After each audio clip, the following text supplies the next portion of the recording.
Sir, good morning, sir.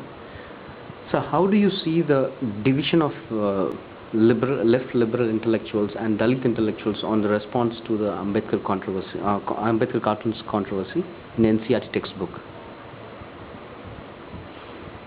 No, I have been following this discussion on Ambedkar's cartoon in the NCERT textbooks, and I was really surprised that there is this very sharp divide between the left liberal intellectuals and the Dalits. In fact, these two groups have taken entirely different positions on this issue. So I was really surprised by this sharp divide. And if there is anything to be said about this controversy, I think the most striking feature of this controversy is the position taken by the liberal and the left intellectuals, and especially those who are part of the making of these textbooks. And so this position is kind of really shocking to me. So let us outline what is the position of the liberal left intellectuals on this controversy. Broadly, what are they saying? And what are the one or two Dalit intellectuals and other Dalit activists are saying? So what are the two different kinds of views, and why there is this division between these two kinds of viewpoints? On the one hand, the liberal left, broadly liberal left intellectuals, except one or two, most of them, mainly the academics based in Delhi, argue that NCERT textbooks represent a pedagogic revolution, and they are revolutionary. They are very different from the earlier kind of textbooks. First time these textbooks provide space for Ambedkar, provide space for kind of critical kind of thinking. So these are very different kind of textbooks, and these textbooks contribute to critical thinking and cultivating critical thinking among the children. I think this is the broad viewpoint. So because they are innovative, they contribute to critical thinking, any opposition, any criticism of these textbooks amounts to curtailing freedom of expression, curtailing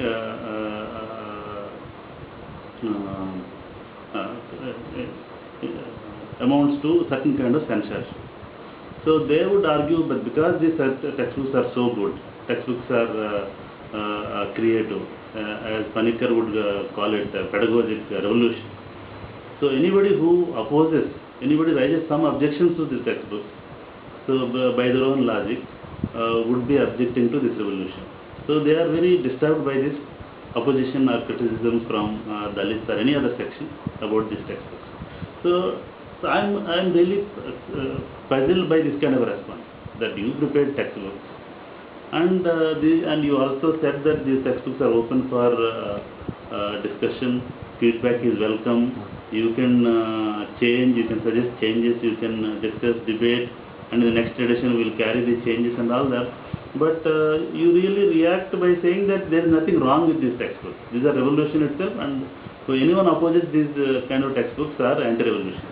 I think that is where I think one should locate this tension between the Dalit intellectuals and the liberal left intellectuals, because they have taken such a non-negotiable, undemocratic position that these are revolutionary kinds of textbooks, and there is no debate possible on this.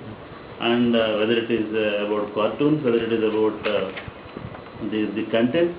So it looks like, for me, who followed this discussion in the blog on Kapila, it looks as though that these textbooks are sacrosanct and you cannot touch.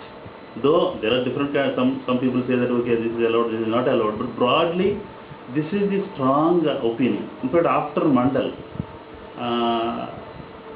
I see that this is the first time that the left liberals, from Gandhians to the Marxists to other ML groups, so broadly the liberal left intelligentsia came together unanimously in response to the Dalit criticism, to say that the textbooks are good and textbooks are revolutionary and there is nothing wrong with the textbooks. And until now I did not come across a single scholar from the liberal left groups. No, if I am wrong, I mean, I have not come across single intellectuals who intellectual who clearly made this point that if there is a problem with this cartoon, we would like to rethink about this cartoon while retaining the rest of the textbooks. So if there is any Dalit objection, we want to discuss this objection. We want to think about this objection. So I have not seen anyone saying this. Simply they want to turn this objection raised by Dalits into a controversy about the NCERT textbooks, a controversy about a pedagogic revolution being stopped by the government. So the government's intervention, government's banning, government's censorship comes later. The controversy began with the RPI raising an objection. Then in Parliament, Tirumawal raising an objection. Then now many Dalit scholars raising an objection. So the problem with the liberal left response is that they don't want to address this criticism. They want to talk about how state is censoring the textbooks, how there is an autonomy for NCERT, and these textbooks are revolutionary in content. These textbooks provided space for Ambedkar for the first time, and so these all arguments may be correct, but the Dalit objection is also very important, and that has to be addressed. So there is the tension developed because the left wants to be silent on the controversy and defend the textbooks, showing the state as the main enemy, that the state is censoring and the parliamentarians are bad people. So let us all save the textbooks. So in fact you have online petitions and campaigns saying that save the NCERT textbooks. So Dalits are not saying NCERT textbooks are wrong and all these textbooks are not pedagogically innovative and these are different from the earlier textbooks and so on. So they are saying there is something wrong with the way that Ambedkar was represented in that court, and maybe the way that the very attempt to represent Ambedkar is a problem. So this is the issue that they are raising. Because this issue was not addressed or taken into consideration, not while making the textbook, even today they are not willing to acknowledge publicly that we want to rethink this. If there is a problem, we want to rethink this. So by not acknowledging this, they are actually providing scope for the state to intervene. In fact, I would accuse the liberal and left intellectuals to provide a chance for the state to intervene and ban and censor and kill the pedagogic revolution if the textbook represents a revolution. So in fact, use these liberal left intellectuals by their own response. Simply they would have responded by saying, I mean, even the people who prepared those textbooks, Suhas Palsekar and Suhas Palsekar and who is the other one? Yogendra Yadav. So both of them are known for their generally liberal views, and they are people who have been arguing for the Dalit cause and so on.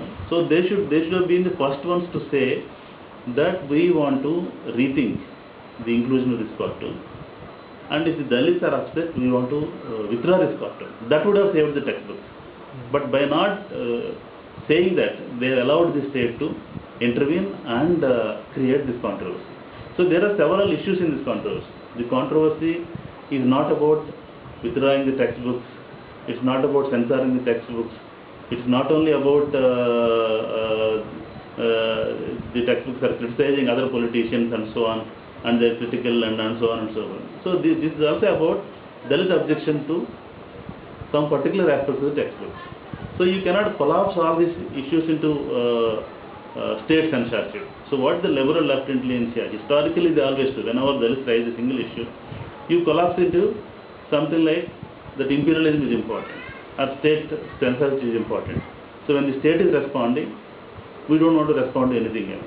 So I think this argument the Dalit activists and scholars will not accept. You have to really address the Dalit concern. So I think that is why there is this tension between the Dalit view and the liberal left. The liberal left intellectuals and scholars, they are silent on what the Dalits are raising.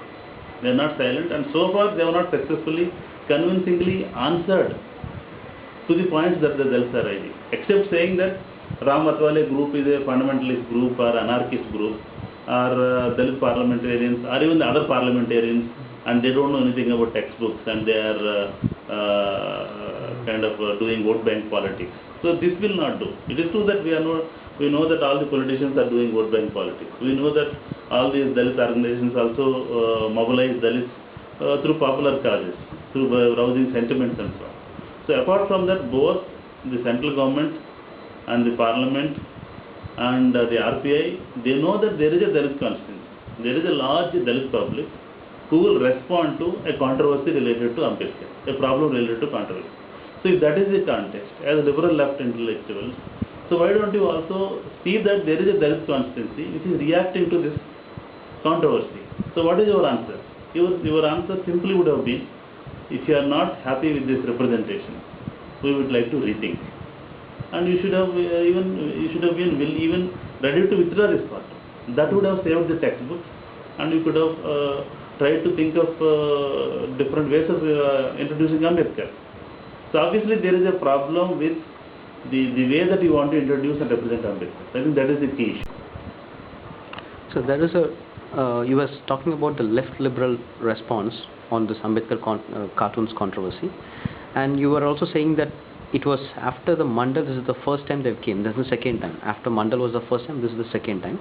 Even during Mandal, they went against the reservation policy, reservation debate at all. And even now they're going against Dalits, but there is a huge literature which Dalits have been writing every day and explaining that their stance. But still there is no any kind of a change of response. Different person interferes every day. A new person comes and replies the same version. So how do you see this? No, in fact, after the Mandal discussion, during the Mandal discussion, a lot of left liberal scholars opposed Mandal reservation, and they were not in fact willing to discuss issues of caste, basically saying that caste is not an issue to be debated, and sociologists are on record on this issue. But after the Mandal, there has been a lot of rethinking, and there are many left liberal scholars who have been writing about caste and debating Ambedkar and taking up discussions of Dalit question and so on. But still, I would feel that there are a lot of limitations. There are a lot of limitations in terms of learning from the Dalit activists, learning from the Dalit intellectuals, and learning from the Dalit philosophers. So their reaction, their understanding is still very limited. And that is what this particular controversy clearly illustrates. However strong a supporter you are of Ambedkarite thinking, some of the Dalit concerns and so on, because of your own liberal left understanding, maybe because of the fact that you all belong to the upper caste background, it is very difficult to understand certain issues from a Dalit point of view. In fact, they really fail to appreciate the Dalit viewpoint. I mean, that's really shocking to me, especially people who have been very strongly supportive of Dalit causes, like Aditya Nigam and some of those people who have been really in the forefront advocating Dalit cause. They also could not see what the Dalits are saying. Many times what happens is that the Dalit viewpoint is caricatured, distorted, and it is actually made into part of something else. So they don't want to directly address it. I mean, what is the simple question that Dalits are asking? There is a cartoon and there is a problem with this cartoon. And I've read 2-3 articles by the Dalit intellectuals and broadly what the Dalits are saying. They are simply saying that Ambedkar's contribution to the making of the constitution is not fully appreciated in this country, whether it is in textbooks, in the academic knowledge and elsewhere. In fact, Ambedkar has not been critically studied and evaluated until the 1990s. After the 1990s, there is some attempt, and NCERT's textbooks are one example of that attempt. This is one of the first attempts of that kind. So in this attempt, they said that there is something wrong. So one is that you are representing Ambedkar in a historical manner. It doesn't represent Ambedkar properly. The simple answer would be, you can argue saying that no, properly we are representing, like some people did respond that way.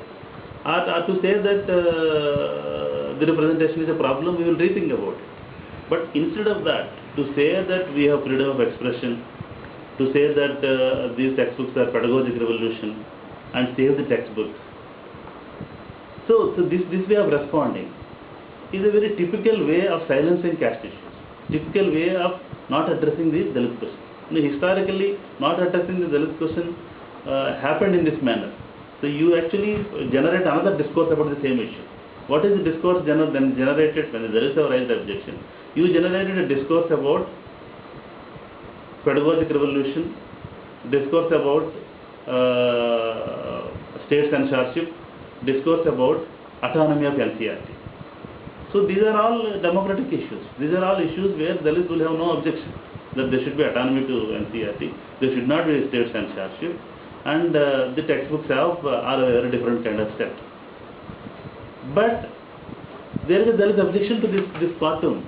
So, but the liberal left argument does not see this particular point. So this is where I really want to emphasize the significance of Dalit viewpoint. So what is the significance?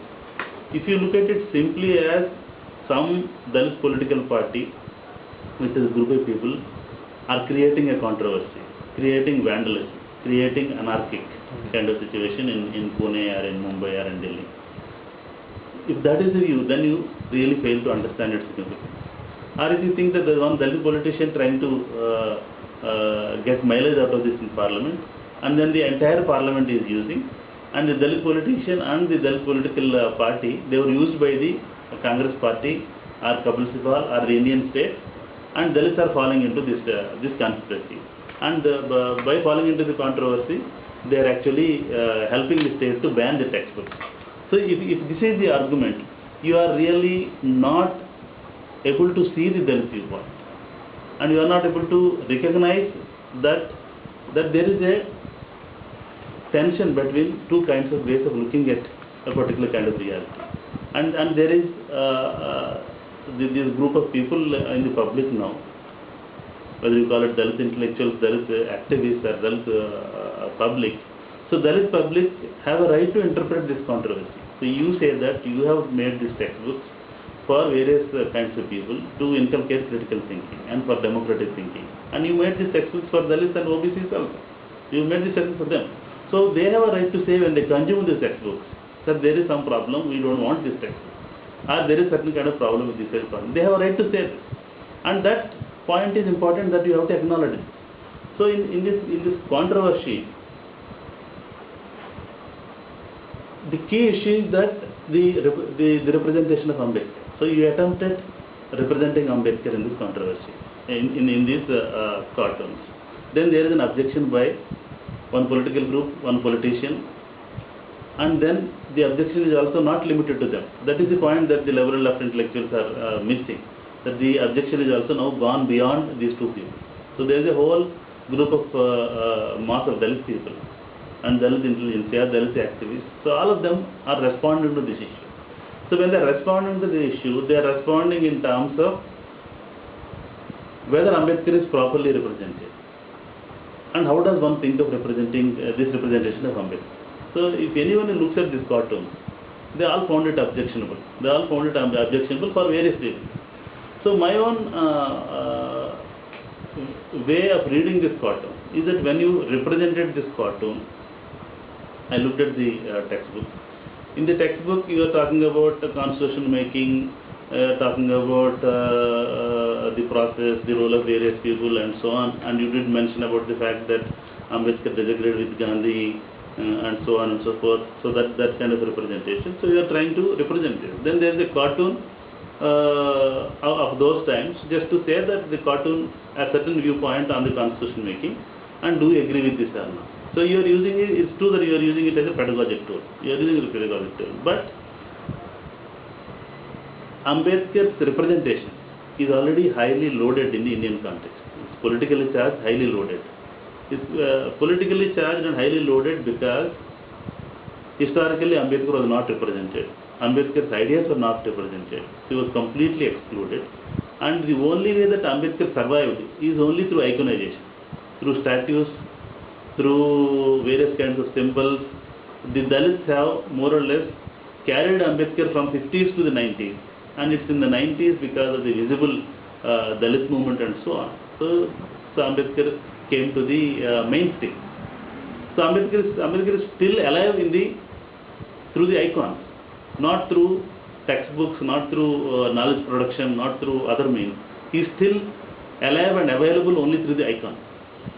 So that is why Dalits are very angry when an icon is desecrated, when you represent Ambedkar in a manner that they don't like.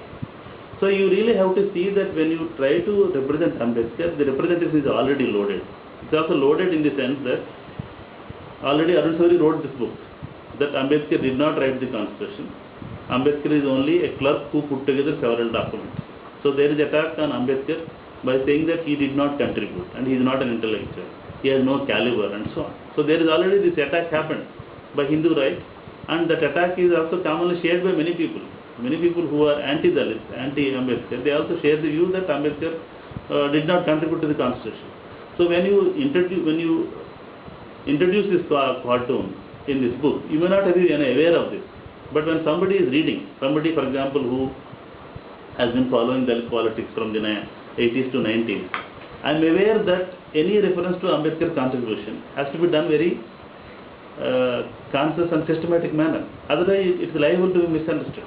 So you are referring to Ambedkar's role in the constitution making. And there is a cartoon which says that there is a delay, there is a slowing down, and Nehru had to push Ambedkar to do this. So this is what you are suggesting.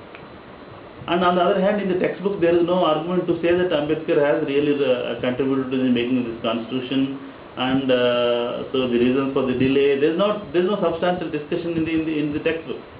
So what is publicly available is that there is a lot of attack on Ambedkar, on his statues, on his icons, on his ideas, and also there is no recognition to whatever he has done, including his role in the constitution making. So they are very touchy about this kind of an issue. So you know that you are really representing Ambedkar in a very loaded kind of a context. So this the textbook writer should have been aware, because the cartoon is read in that context. Cartoon is read in the context of Arun Shourie's false god, or worshipping false gods, in the context of non-recognition to Ambedkar's ideas. For example, if you take today, there is discussion about NCRC. So how many Dalits are there in the NCRC? How many Dalits are there in the textbook committees, monitoring and preparation committees, except one Gopal Guru? How many Dalits are there? Even if one Gopal Guru is there, you repeatedly say that since Gopal Guru is there, whatever you are doing is right. That is not an argument. There is only one Gopal Guru. But structurally, NCRT remained an upper caste institution. Structurally, political science remained even today an upper caste domain. Political science discusses Dalits only as vote banks. Dalit political thinking is not part of political science. So in fact, the people who responded, all these left liberals are mostly political scientists. If you take political science syllabus at the postgraduate level, at various levels, are you reading Ambedkar as a political thinker? You have one or two articles, one by maybe Gail Omid or Eleanor Gillett, another article recently by Valerian Rodrigues or somebody else on Ambedkar's thought. Ambedkar as untouchable thinker, but not Ambedkar as a political theorist. And Ambedkar is not centrally seen as a political thinker. Not only Ambedkar, the entire generation of anti-caste thinkers and the Dalit movement is not the center of political science today. Political science looks at only Dalits in the context of elections as vote bank. And there is a serious failure of the political science. So when the Dalits are talking about representation of Ambedkar, they are talking about substantial representation of Ambedkar, engaging with his intellectual and political thought. And so the whole lot of issues are around this Ambedkar figure. So you may say that this is not possible in the textbook. If this is not possible in the textbook, don't you discuss about it. I mean, you realize that it's a complex and challenging task, and it involves a lot of difficulty. So that is the point. If there is any message in the present controversy, for me the message is that representation of Ambedkar is a very complex, challenging task. You cannot simply do it by picking up a cartoon and putting there and then say that the texts are, this is a pedagogic revolution and don't come in the way. I think this I thought is really a serious kind of a problem. In fact, what this discussion indicates is that you don't recognize Dalits as, forget about Ambedkar. Ambedkar you have not recognized as a thinker, an important scholar, important political theorist and so on. But today you don't even recognize the Dalit right to read and interpret and comment. The Dalits are saying there is a problem with this cartoon. And in fact, the controversy did not start with the parliament. In fact, earlier, 2 months earlier to this, this RPI raises this issue. So you did not discuss this issue till again the state bans it. So for you the context is state banning. For me the context is Dalit objection. So the left liberal would have taken Dalit objection more seriously than the state banning. If you take the Dalit objection seriously and address that problem and carry the Dalits with you, it will be easy to fight the state. But if you want to ignore the Dalits and say that state ban is the only issue, then it will be very difficult. Now what I am saying is that there is a larger issue that Dalits are raising. Whenever the Dalit issue is raised in a polemical or in a controversial manner, if you are a sympathetic Dalit intellectual, a sympathetic progressive intellectual, you really have to see that what is the larger structure of that argument. What is the larger structure of Dalit argument? Structure of Dalit argument is that representing Ambedkar is a serious and complex issue in a context when he was completely ignored historically. His thought was not part of political science or NCERT. For the first time you are trying. And you have not the skills, you don't have the background, you don't have the sensitivity to do that, but you are still trying. Trying is good. But also you should be willing to listen to other people. Listen to the Dalits, listen to various kinds of people. What is the appropriate way of doing with this? So this should really help. If you have really opened your eyes to what is their objection. So the structure of the issue is that NCERT is not is an upper caste domain, and political science is an upper caste domain. We have not developed conceptual, political, other kinds of tools to engage with Ambedkar. So it is only the Dalit activists and scholars who have thoroughly read Ambedkar and managed to grapple something of Ambedkar. So this is the difficult. Suhas Palsekar and Yogendra Yadav, despite their best intentions, despite their good intentions, they should have been realized that there is some problem. There is some problem with the way that they are representing Ambedkar, because they are representing an Ambedkar in the post-90s context, where historically there was no representation of proper representation, assessment of Ambedkar's thought and ideas. Then in a rudimentary manner, putting a cartoon and writing a few lines will not help. So you have to either be very seriously representing him by not using some of these techniques. I don't know how does one do this, but what I am saying that it's a really kind of challenging task, and they would have really thought about it. So the completely the political science and all these domains are completely dominated by the Gandhian and the Marxist scholars, and there are very, very few Dalit scholars. That is why it is interesting for me that there is this divide and Dalit scholars have taken a different view. And so what the Dalit scholars are saying today is that there is a larger Dalit view, and Dalits are there as subjects in the public domain, and they are not going to simply accept whatever you represent as Ambedkar had thought or Ambedkar idea by saying that you are liberal, left, and you are progressive or well-intentioned. Your intentions are not enough. It has to be acceptable and approved by the larger Dalit public and larger democratic force. So your right, your own claim that you are well-intentioned and you are creating a revolution is well taken. But at the same time, this revolution is subject to criticism and also kind of opposition and debate by Dalits. So, how do you view the central government's quick response to withdraw these books which was published, NCERT books, 11th standard Ambedkar's cartoon, and going forward with an inquiry? Do you see it as a censorship of textbooks and also undermining the autonomy of NCERT? No, the central government's attempt has kind of two immediate contexts. One is the Dalit protest about the cartoon in the NCERT textbook. And that Tirumavalam raised it in the parliament, and parliament, all other MPs have objected to this cartoon. That is one context. The other context also that they have actually quickly withdrew circulation of these books and appointed a committee to look into it. So these two things the state has done it. So obviously my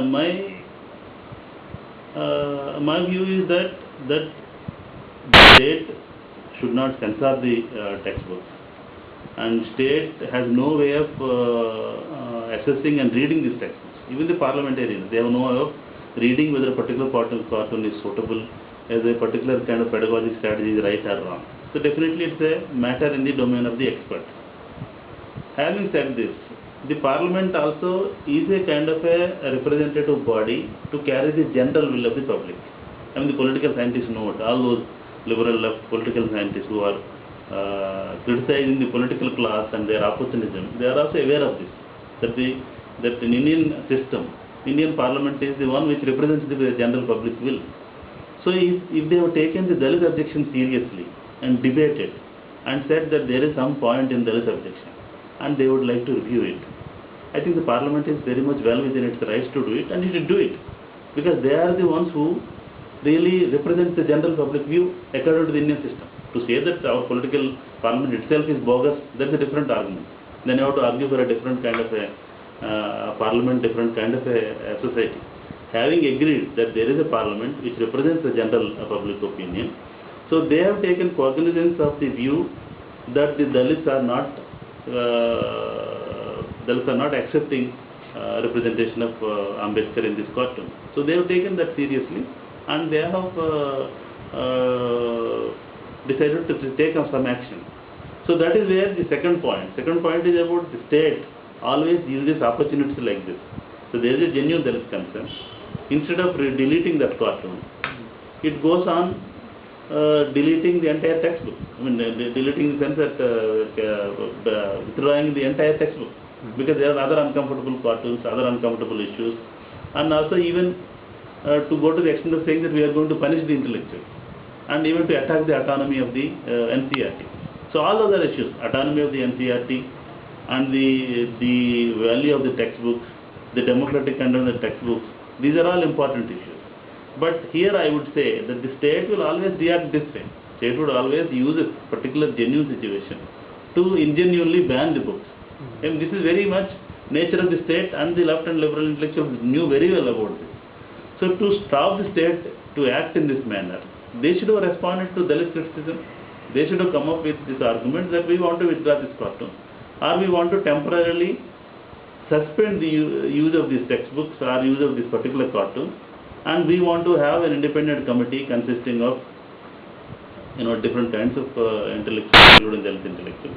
And they should have gone ahead and argued for such a committee, such an expert committee.